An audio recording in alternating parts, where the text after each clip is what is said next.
النهارده انت ممكن تفتح تليفونك بمنتهى البساطه وتقوم جاي فاتح جيم زي جيم اوف ثرونز اللي لسه نازله من كام يوم، او تفتح تلعب لعبه زي ببجي، او حتى كول اوف ديوتي وور زون الجديده، او حتى لو معاك ايفون ممكن تلعب ريزيدنت ايفل او تلعب اساسن كريد. كل الكلام ده لو كنت جيت حكيته لك من 6 7 سنين ممكن تقول عليا مجنون، او ازاي حاجه زي دي ممكن تتحقق؟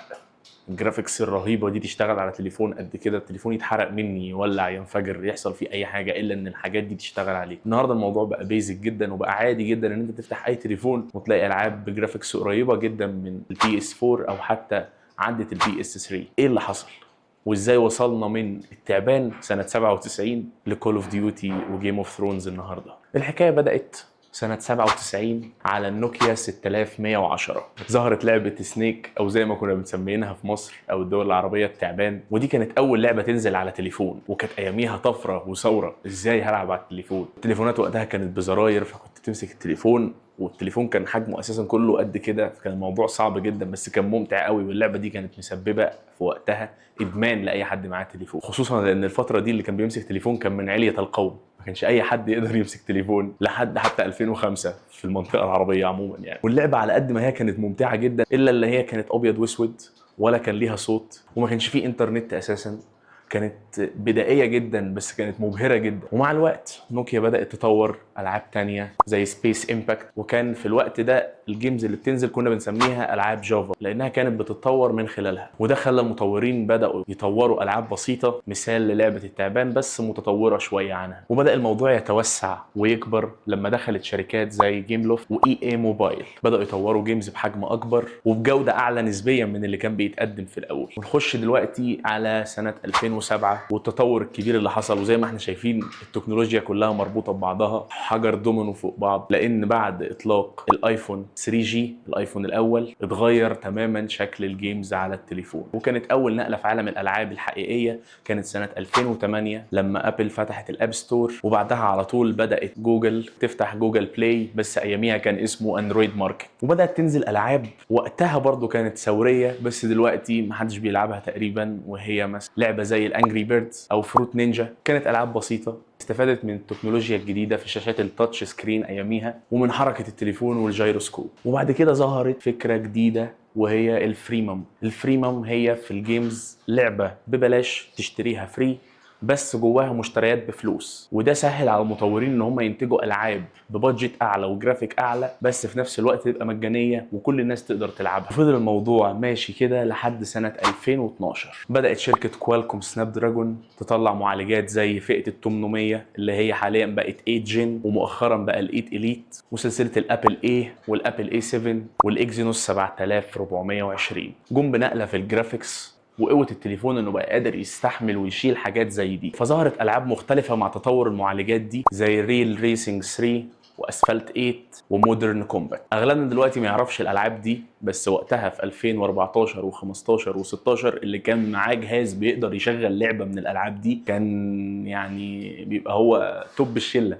كان بيبقى اروش واحد في صحابه. ووقتها كان فعلا التجربه كانت قريبه قوي ان انت تاخد تجربه فيها ريحه من ريحه الكونسول، من نوع الجرافيكس، من الجيم بلاي كان مختلف تماما عن الجانرا اللي قبلها. الالعاب البسيطه اللي كانت معتمده على اغلبها جرافيكس 2 دي، دخلنا في حقبه ال 3 دي والعاب تقيله، العاب ممتعه تخليك مش مصدق ان انت قادر تشغلها على تليفون اندرويد او اي او اس. وبعد كده دخلت شركتين قويه جدا في عالم الالعاب وهما يونيتي، وكان اول ظهور لانريل انجن 4 على الاندرويد.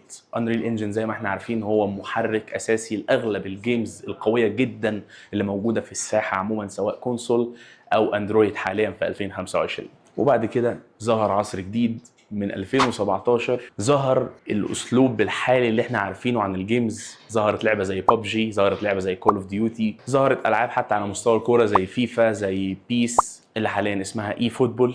اختلف الجو واختلفت الالعاب وطريقه تشغيل الالعاب او فكره تشغيل الالعاب عموما على التليفون. دعم بقى لعب جماعي، دعم اونلاين، دعم بطولات. الموضوع وصل لليفل وفيز تانية خالص عمرنا ما كنا شفناها قبل كده في مجال الاندرويد. وبعد كده ظهرت العاب كانت موجوده على البي سي زي لعبه موبايل ليجندز اللي كانت واخده نفس الفكره والجيم بلاي من لعبه ليج اوف ليجندز. ومؤخرا نزلت لعبه رسميه ليج اوف ليجندز وهي ويل دريفت. وانت متخيل يا مؤمن ان العاب زي دي حققت ايرادات اكتر من 77 مليون دولار سنة 2020 اللي كان لسه وقتها بينهض عالم التكنولوجيا في الالعاب، وكانت لسه بتتشكل للشكل اللي احنا وصلنا له حاليا. ومن وقتها شركات كبيرة بقت مركزة على التليفون ان هو بقى كونسول زيادة موجود في جيب اي مستخدم، وده اثر بشكل كبير في خريطة الالعاب عموما.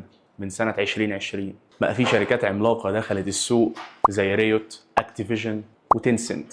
كل دي شركات اعتبرت التليفون كمنصة لازم يتركز عليها، لان مفيش حد فينا بقى معهوش تليفون حاليا، اكتر بكتير من الكونسولز، لان مش في كل بيت حرفيا فيه كونسول. الموضوع مختلف تماما دلوقتي، انت بتخاطب فئة العالم كله يقدر يجرب اللي انت بتقدمه. وبعد كده دخلنا في جانرا جديدة، وهي موبايلات مخصصة للجيمنج، موبايلات معمولة عشان تلعب، تيجي بتريجرز، وكمان في حاجات تطورت اكتر وبقت تيجي بجويستيك كامل بيلت ان جواها ثابت، اكنه جهاز العاب زيه زي البي اس فيتا لو حد فاكر، او البي اس بي، او اجهزة الهاند هيلد اللي بقت موجودة في عالم البي سي. فظهرت تليفونات زي الريد ماجيك، وهي اشهر شركه حاليا بتقدم تليفونات جيمنج عموما، وحتى دخلت سوق التابلتس مؤخرا، والايسوس روج فون. كل دي تليفونات معموله مخصوص للجيمنج، هدفها الاول والرئيسي انها تديك افضل تجربه جيمنج ممكن تجربها على التليفون، سواء بقى هتقدم لك شاشات 144 هرتز، او بطاريات عملاقه، او تبريد احسن من باقي التليفونات اللي في الفئه بتاعتها، او اللي ما بيبقاش هدفها الرئيسي هو الجيمنج. وحتى الموبايلات العاديه النهارده زي السامسونج جالاكسي اس او الايفون عموما بقوا يشغلوا العاب بجرافيكس مجنونه، وخصوصا الاتفاقيه اللي عاملاها ابل مع شركات الالعاب انك تقدر تشغل لعبه زي ريزيدنت ايفل هي نسخه البي اس 4 على تليفونك بمنتهى السهوله، او اساسنز كريد ميراج. الموضوع وصل لليفل مرعب، انت متخيل السنين اللي جايه مش عارف ايه اللي ممكن توصل له التليفونات، هل هتقدر تستبدل فعلا